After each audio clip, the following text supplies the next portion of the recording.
There hasn't been a Toyota Supra sold in America in about 20 years. This is generation number 5. Was it worth the wait? Short answer, yes, if you like driving. And since this is a Kelley Blue Book first drive, we'll focus on that.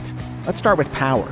Complying with its straight-six heritage, the 5th generation Supra derives its power from a BMW-sourced 3-liter turbocharged inline 6-cylinder engine. When properly motivated, the Toyota Supra can spring from 0 to 60 miles per hour in about 4.1 seconds, and has a 155 mile an hour top speed, which we will not use because we're in Virginia. Did you know anything over 20 miles an hour over the speed limit is a misdemeanor? We're going to keep it nice and mellow. Plus, there's a track thing happening later. The lack of a manual transmission is a little off-putting for somebody like me who likes to shift for themselves, but I will say just driving around on these gentle, meandering country roads, that 8-speed is very smooth. This is one of the more interesting aspects of the Supra's character. If you push the sport button, it really does change things. Steering gets a little bit heavier, throttle response is a little bit more instantaneous, and you'll hear a lot more of that exhaust noise, especially when you lift off. Left?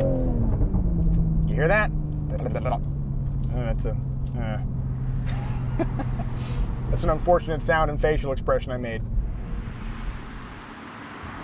One more quick demonstration. Second gear, 25 miles an hour, very responsible speed. And then gas off.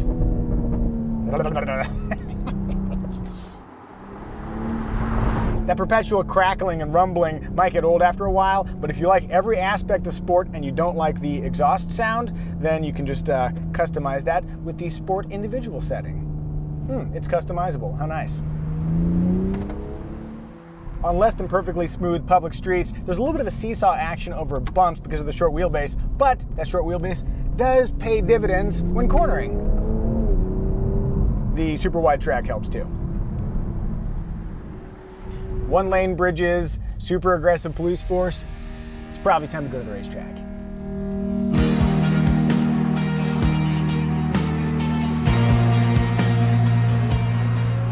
Well, first impressions driving the Supra at a racetrack, it's very quick. This is a very tight technical track, and I think it lends itself to the Supra's tidy wheelbase. Oh yeah. I guess the number one bit of information you need is that I'm having a really good time doing this. Power is more than abundant. Even though I would prefer a manual transmission, this 8-speed automatic is really good. The gear changes are interesting because you do hear that little grunk from the exhaust, but you don't really feel an interruption in thrust. The electronic differential is doing a fantastic job getting power to the ground coming out of corners. There's so much punch when you get on it. Well, this would be a good example. So let's see, get down into second, coming around on it. Ooh, yeah. I'm in sport mode right now, and it's a little bit permissive, so if you want to kind of start to step this tail out, it'll do it, which is cool. I feel like I'm at a loss for words because I'm just immersed in the experience. This is a lot of fun. With the steering, I wouldn't mind a little bit more inclination to stay in position with some steering lock. So here, it feels like it wants to pull back to center a little bit.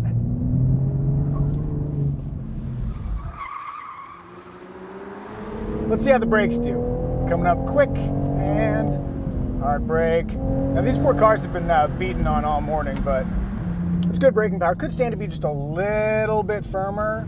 I will say the track environment might be the right spot for the Supra. This would be a brilliant track day tool. It feels light and agile. It's really quick, great grip. Give me a manual transmission and we might have perfection.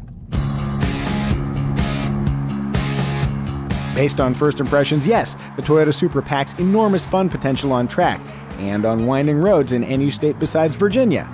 Of course, dynamic thrills are only one component when considering the Supra. Fun fact, the 2020 Supra has a lower base price than the less powerful Supra Turbo had in 1996. I'm pretty sure that's not how inflation is supposed to work. Add $930 worth of destination charges, and you're looking at $50,920 for the base Supra before all those zany dealer markups. Good luck with that.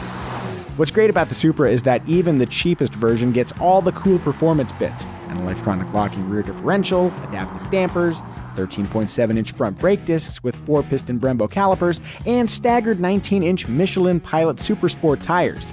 Dynamically speaking, the pricier premium trim's only advantage is slightly larger rear brake discs. The base Supra also includes smart key access, dual-zone climate control, collision warning, lane departure warning with steering assist, and sweet 14-way adjustable seats with 4-way lumbar support. Spend an extra $4,000 on the 3.0 premium trim, and you'll add heated full leather seats, an 8.8-inch infotainment display with wireless Apple CarPlay, and a 12-speaker JBL audio system. Lastly, the first 1,500 Supras sold will be the $55,250 Launch Edition. They come in white, black, or red and have red mirror caps, a number plate, and carbon fiber interior trim. Are you gunning to resell at Barrett-Jackson somewhere down the line? Consider squirreling away a Supra Launch Edition. Where exterior style is concerned, I am still not sold. Expressing the visual language of the FT1 concept on a short wheelbase platform shared with BMW just looks odd. I've never liked long overhangs, and I definitely don't like fake intakes and non-functional vents. At the same time, I do like the interior. The seats are supportive on the track and comfortable on the streets, headroom is ample enough to clear a helmet, there's plenty of space beneath the rear hatch, and even though it feels and looks like a BMW inside, the cabin has a functional and premium vibe I really dig. On that note, the folks from Toyota were very clear that while it shares common underpinnings with the BMW Z4, the Supra was the product of an independent development effort. It has been tuned to be a true sports car and a thrilling extension of the Supra's storied lineage. If you haven't driven the 5th-generation Toyota Supra, it's easy to dwell on historical expectations, styling concerns, and the virtues of independently shouldering the development expenses of a relatively small-volume sports car in the modern era. All I can say is that from a driver's perspective, if you don't get caught up on what a Supra is supposed to be or what it's supposed to look like, there's a lot of fun to be found here.